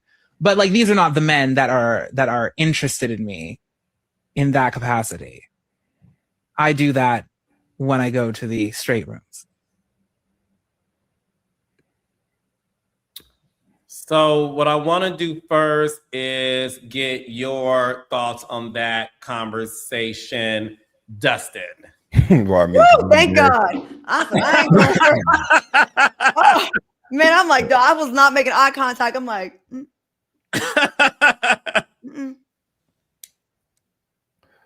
So I think that so fuck it, I'm just about to speak freely. So I think that EJ used some words to describe circumstances and situations that he's been in that have unfortunately stoked a lot of flames and reignited a bunch of meaningless, baseless conversations that are deeply, deeply rooted in homophobia, transphobia, misogyny, all of the things. And I think that he kind of fanned those flames by getting on his ass on your interview and saying that he dates straight men. I think that the point that he was trying to make was that men that are attracted to him are attracted to things that are feminine. And so the likelihood of him finding interest from someone in a room of people who are attracted to the male form or the male presenting, identity are less likely than being in a room with people who are attracted to femininity. But for him to say that it was straight men that he was attracted to, I think was kind of confusing for a lot of people. And it caused conversations that volleyed over into one thing, into another thing, and into another. And so I just think that that was new information for people and confusing because of the words used. And so we just have to be careful and be responsible when we are discussing things that are sensitive and things that are related to issues that have been very divisive within the Black community, that have created this imaginary rift or conflict amongst women and female people versus the gay community and the trans community that does not exist. Conversations like that have aided in propelling those things forward, and it's really harmful. So we just got to make sure we're speaking clearly, and we're speaking to the audience. EJ was speaking to an audience that was way larger than gay people who would understand the dynamics of those situations and spaces that he had been in. And so the information was falling on ears of people who had never heard anything like that before and were not responsible for doing the work of figuring it out. It wasn't their job to figure out what he meant. It was EJ's job to say what he said, and that's what he did. But there was another way to make what I'm assuming EJ's point was in that setting, without adding confusion and stoking the flames of these pointless, divisive conversations that are not going to get any of us anywhere further and that are dividing us at a time when we really need to be unified. So those are my feelings about it. Claudia? If I would have said what EJ said, I would be roasted all over social media as homophobic. And I agree. I feel like it was a little divisive. Like, I don't think there was a need to say that he wears some clothes better than women and all that kind of stuff. And I know that's like a small part of the interview, but in a time where the division is just getting the wedge is being driven, just made bigger and bigger and bigger. It's just like, I think EJ really comes from more of a place of privilege. So maybe it comes off a little bit like, wait, what? But EJ's life will never be like, it's not like any of ours, okay? I mean, the man, I'm sorry, I don't want to be disrespectful. EJ grew up just differently, just out the gate. You know what I mean? Everything's a label, everything's a this. And I think he comes off as an old, rich white woman. And when he was saying some of the things he was saying, it kind of felt like, when you have maybe a Black friend that maybe Black men didn't hit on them while they were in high school or whatever, and they just only date white men. So they say, I don't mess with the Blacks, because they don't really like me. And it may be his reality, but it still can be a little bit rub you the wrong way. I get what EJ was saying about, someone that would be attracted to EJ would be more in tune with the feminine than the masculine. I think maybe it could have been left there, and all the other stuff was not necessary because that's when it went left. I think that's what's rubbing people the wrong way, Mm-hmm. Okay. I try to be as careful as I could on that segment. No, you did good. No, listen. So I'll say this, the thing with EJ that I want to start by saying this, EJ does not do interviews. Yeah. EJ, albeit famous, courtesy of the reality show he was on, Rich Kids in Beverly Hills, EJ in the City, his spinoff, that happened more than a decade ago. He's not out there doing interviews or even being seen. His social media just got up a few months ago. If you follow EJ, he was gone out of the limelight for years. And when I reached out to him, it's because I saw that he had his Instagram back up and started doing more content with fashion. And he's amazing when it comes to understanding fashion and labels and all that stuff. That's his wheelhouse. So long story short, I reached out to him and he could not have been more gracious and more sweet. And listen, I don't walk around like I'm Carlos King, darling, everybody. I don't walk around like that. So when he said yes, I was pleasantly surprised because I know that he doesn't do interviews. And at the end of the interview, what he said to me, he was like, I did not expect to even talk about anything you asked me. He said, you made me feel so comfortable to be myself that you really went there asking me questions that I just don't talk about. And I think for EJ, like Dustin is intimating, EJ felt like he was talking to one of his Judies. Do you know what I'm saying? Like one of his girlfriends and not the world, right? Mm-hmm. And the stuff that EJ said, I mean, that's EJ's life and that's EJ's perspective. What I gathered from it was EJ, I will never know what it's like to walk in EJ's shoes, right? Being born with a platinum spoon in your mouth and having this access of immediacy of luxury, private schools. And, EJ is, I believe, 33 years old. So EJ was born at a time where, parents, and we're seeing this on Married to Medicine with Dr. Simone and her kids, where it is this concentration of Black parents who are first-time millionaires saying, I want to give my child the best life. And sometimes giving your child the best life means you're putting them in schools and environments where they don't have a lot of people who look like them, but they're not exposed to that. Mm-hmm. So I definitely think he touched on that. And the one thing that he did say, and by the way, EJ goes by EJ. However, EJ has said that obviously if somebody says he's not tripping off a baby. I was just going to ask you that because people, like, I don't want to be. I know. Okay. EJ said it's all about the intention of the word. And if he asks you, if they ask you in the moment not to say, you still say it, then it's disrespectful. If he's not offended. EJ's not trans, right? So EJ is okay. Like if you say it's not offensive to him. EJ told, and the other thing, and this is not to Claudia, this is not to you. Okay, because they'll make it seem like it is. That's why I want people to watch the entire interview. I think a lot of people watch a 2-minute clip and ran with it. I ain't tripping at all. But I implore people to watch the entire interview because I think if you watch the entire interview, like a lot of people did, your perspective may be something that is not based on the 2-minute clip. And I'll leave it at that because I like people to have their own perspective. The last thing I'll say is this. I'm going to watch it. All of it. Sorry. I was busy. I was busy this weekend. I'm sorry. Yes. A lot of people saw the clip and did a lot of content about it, which I appreciate anybody who takes my content to talk about it because there's so much out there. Mm-hmm. The last thing that I'll say is after you watch the entire interview, one thing that is true in the gay community, and I'll speak to the Black gay community because I'm a part of it. Me too. No. No, I'm a part too. Wow, you. No, I wasn't saying that. No, you was a part of it. Me too.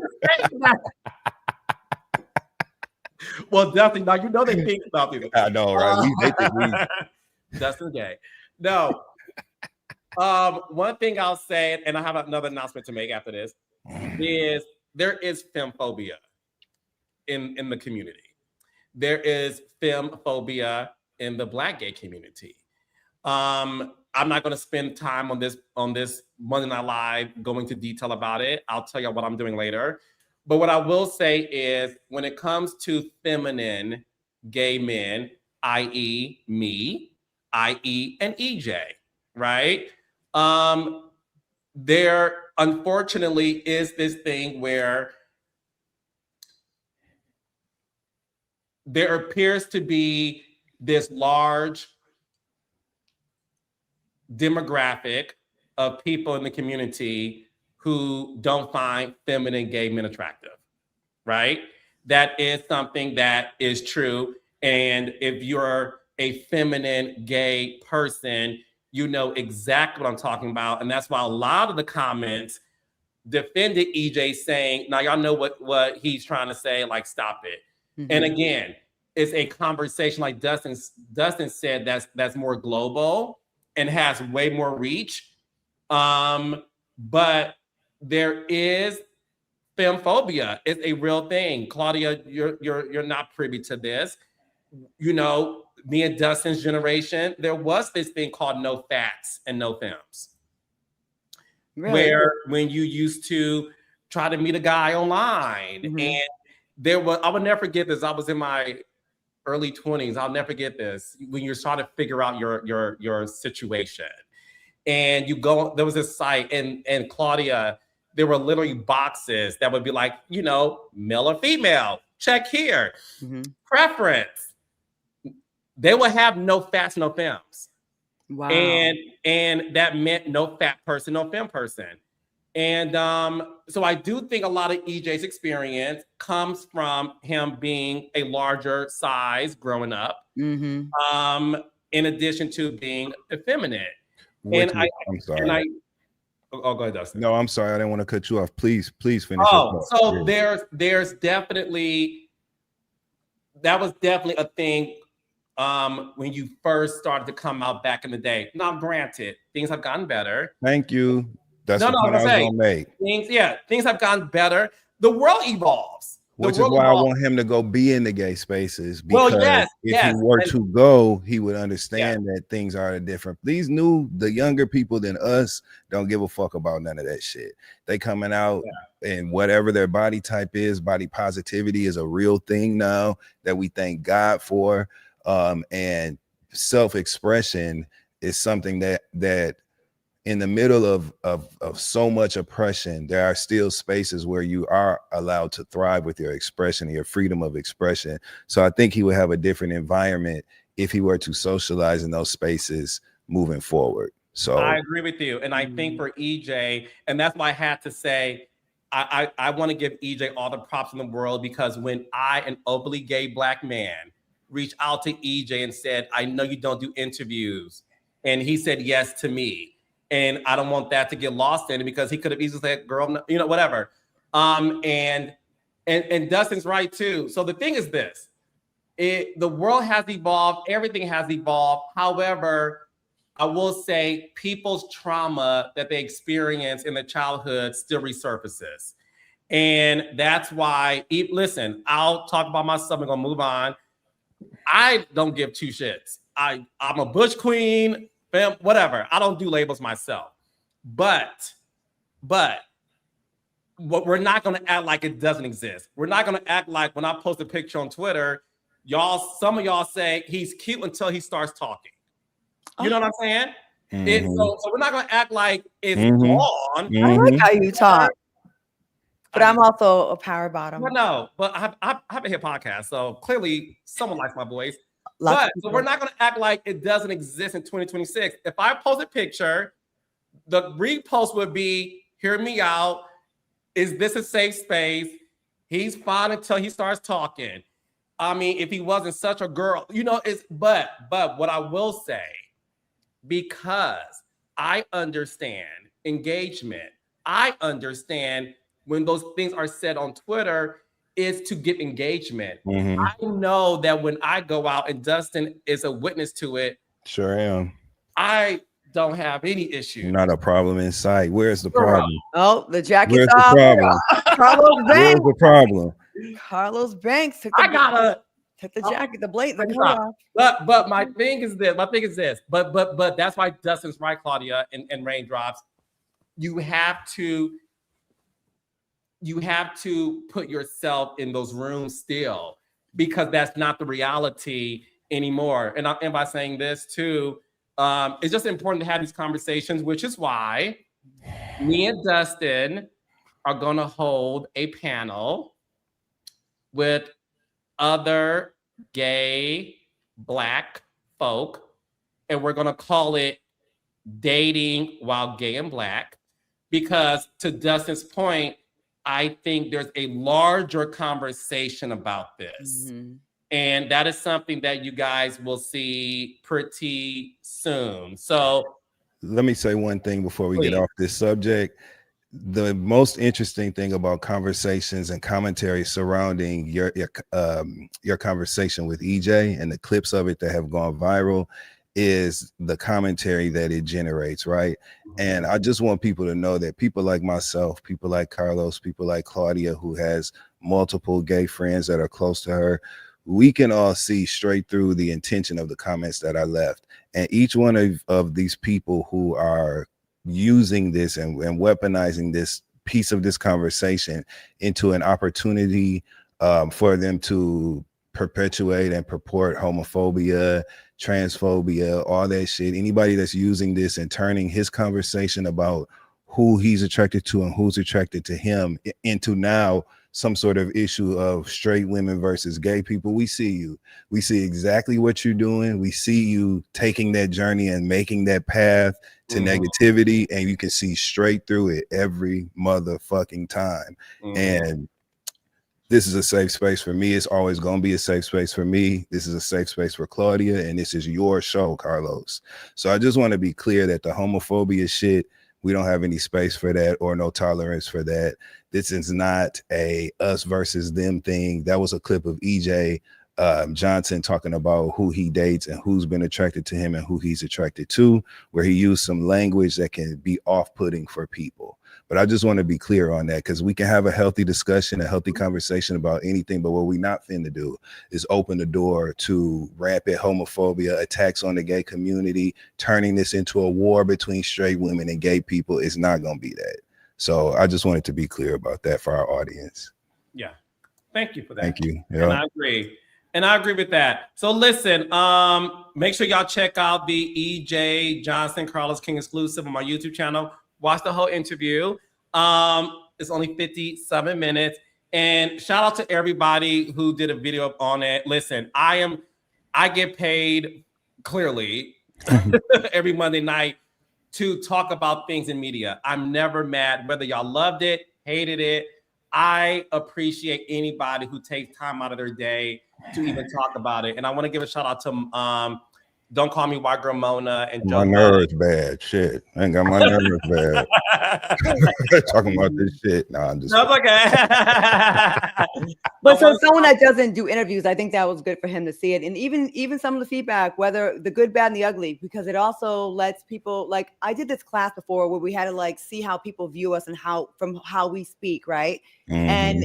And that's not to say he was flawless in his answers, and that doesn't make him a bad person. But maybe he can see how even clips made some people think that he was maybe distancing himself from the community, which we need all the allies that we can have, especially someone as visible, powerful, rich as an EJ. You know what I mean? Like that, he's not without criticism. It's okay, right? He can go back and say, you know what, maybe if I did that again, because I don't have a lot of experience in interviews, maybe I wouldn't seem like I'm kind of distancing myself from gay men or feminine men, because that's hurtful too. And that's not saying he's homophobic, but it can come off in a way that the person that doesn't do the deep dive and is not as up to, on point with everything, doesn't watch everything, or, a casual viewer won't get the wrong impression that he's saying those feminine men over there, they're not with me.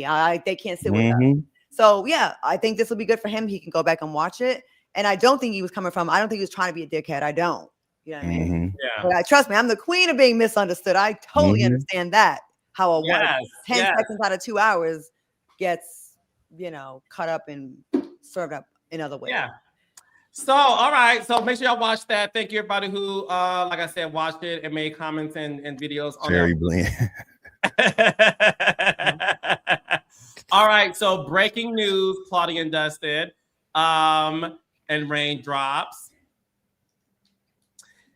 Ask and you shall receive. So, one thing that I love about Claudia and Dustin and everybody that is in my life is the fact that, when you guys say things, sometimes I listen. Not all the time, but if it makes sense, I got your back.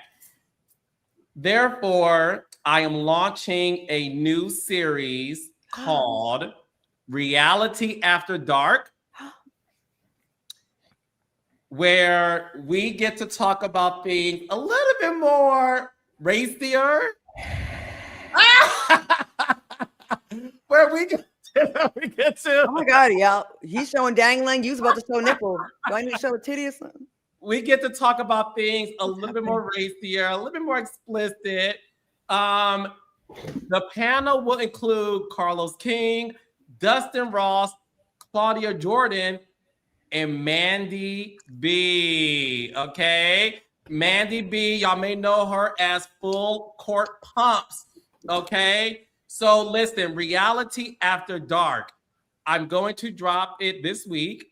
It will be a Patreon exclusive because on Patreon we get to go there. Go there. Can I say the C word there? Oh, Yeah. I'm there. I'm there. So Take the muzzle off the you restraint. guys. Claudia gets to be Claudia, child.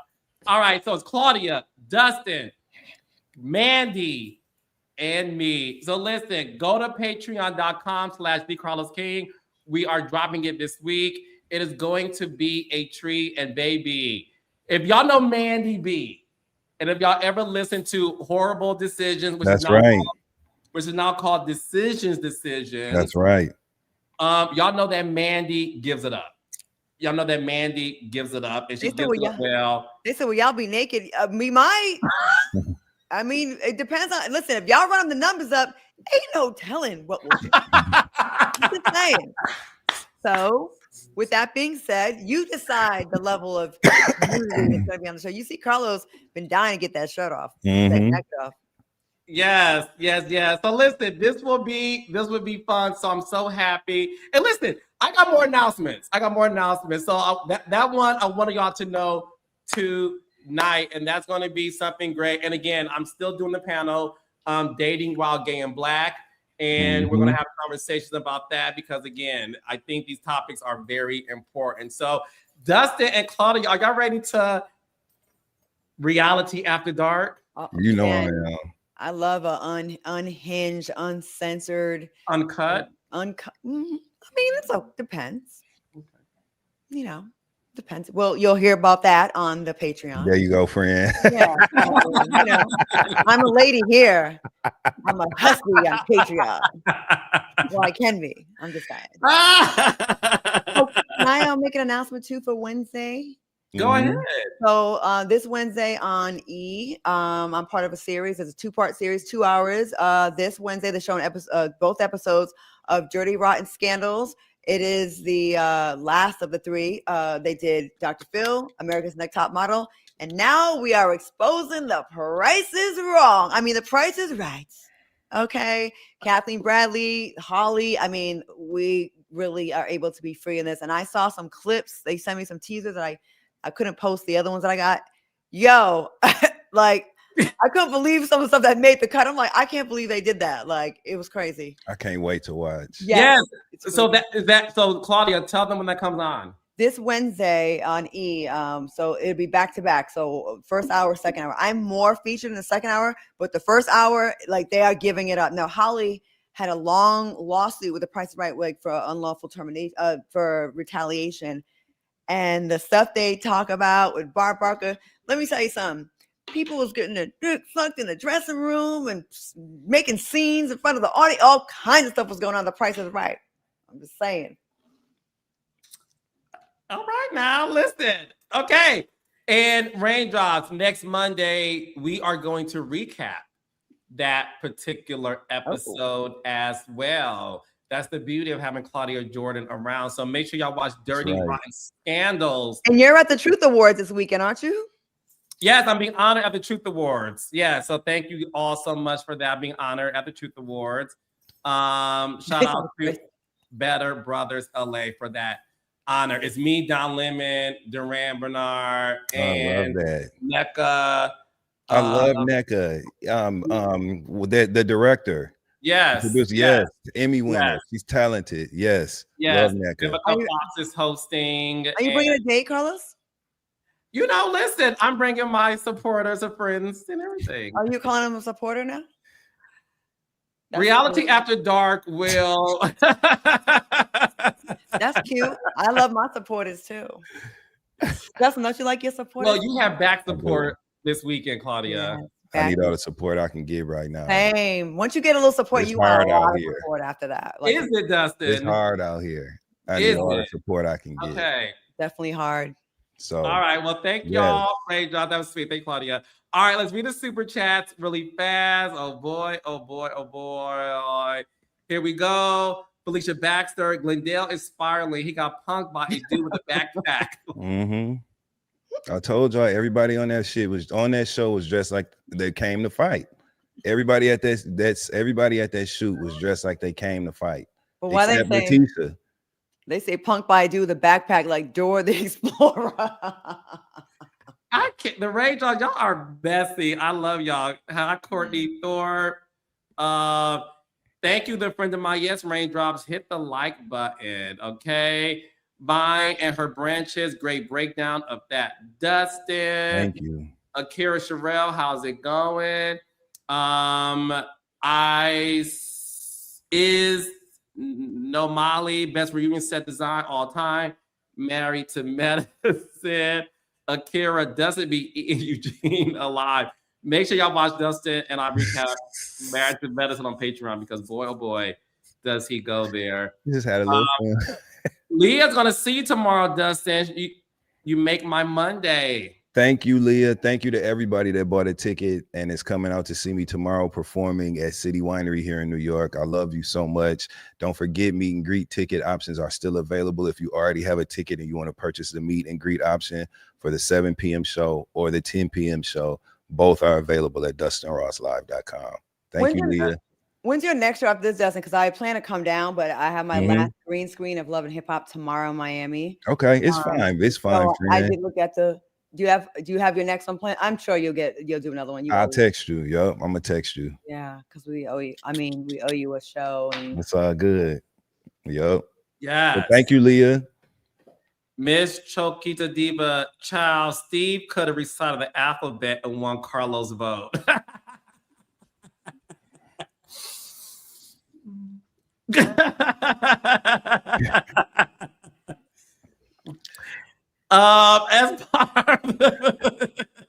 Thank you, Dustin, for not saying anything. SPAR 5132. After that Dustin impression, Dr. Francis needs to come on the live. He made my week. Thank you. We got Yvette.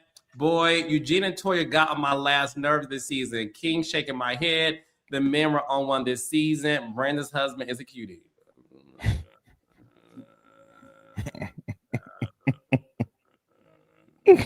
I love these super chats. BBBB 5404. Claudia, number one, you look gorgeous tonight, as always. Number two, thank you for speaking on what's happening with Viacom. People are not taking this seriously. I know that they have villainized the term woke, but stay woke, raindrops. That's right. My pleasure. Ooh, BB, $19. Shoot, thank you. KD Perry 59-1. This is all about reversing our progress so that we don't aspire to be anything more than what they think we should be. Representation matters, y'all. Okay. Yeah, that's we got hey D'Angelo. It's clear that EJ has felt ostracized by being large and feminine by the Black community as a whole, gay or straight. He has to heal from the hurt. That makes sense. Yes. She running too. Carlos, how did it make you feel when people say you should have challenged EJ or you were trying to connect with EJ on shared experiences in the Black gay community, but EJ seemed detached? By the way, good interview. Thank you.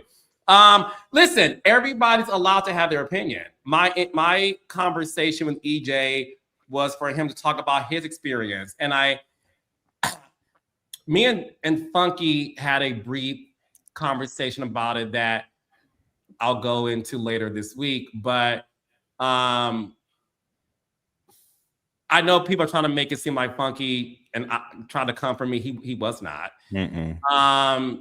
Again, watch the whole recap Funky did, because Funky also said after he and I spoke, he watched it and had a very different perspective.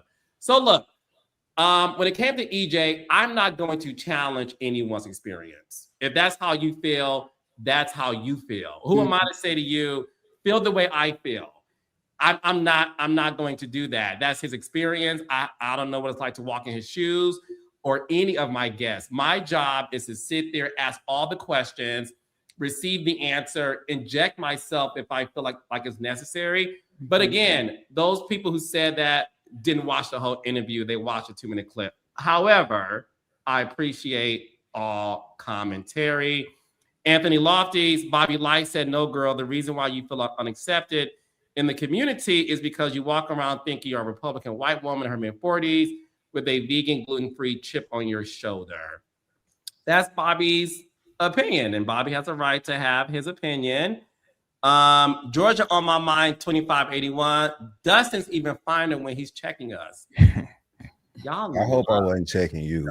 I was checking some deplorables. See, I don't believe that was one of. I don't believe that was you, Georgia. Thank you, darling. See, that's someone that likes being talked through it right there. I reckon that's someone that likes being talked after dark. Talk through it.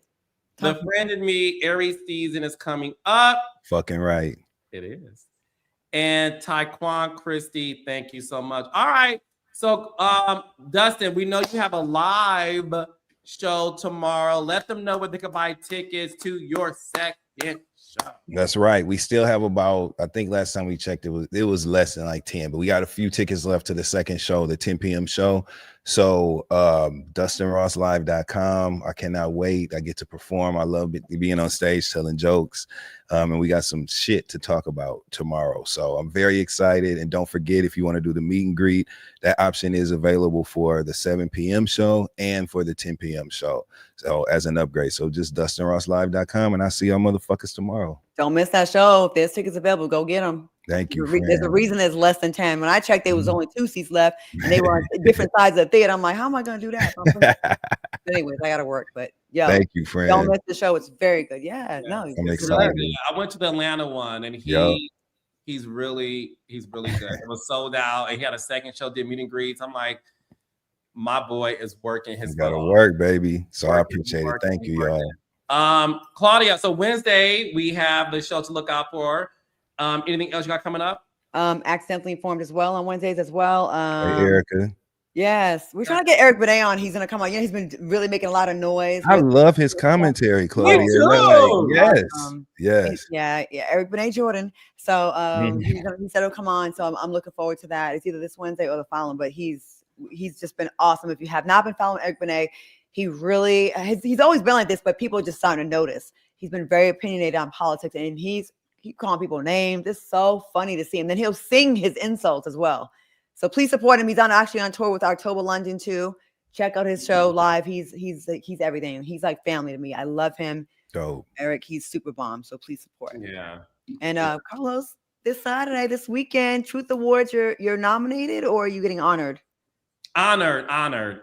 Period, Carlos. Yes, I'm being honored. I can't thank those guys enough for great job.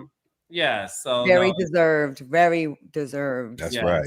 It's been very sweet. All right, y'all. So Raindrops, I love y'all. Catch the EJ Johnson interview if you haven't already. Watch the whole thing in entirety and keep refreshing it. And we will see you next week. Oh, happy birthday, Olivia. Super chat.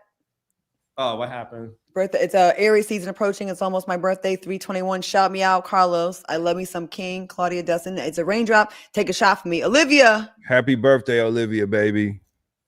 Happy birthday, Olivia. I love you. Thank you so much for being a supporter. I will have a shot of Saratoga natural spring water. You gotta get drunk one time with us. I don't drink, Claudia, but the first time for everything now, isn't there? The good thing with me though, I am a good time. Yep. Yep. You guys will see more of that on Reality After Dark. So hit the Patreon and subscribe and join us for these fun talks. All right. Love y'all. Love y'all. Love you, Justin. I'll see y'all this week. Bye, y'all. Bye. Bye.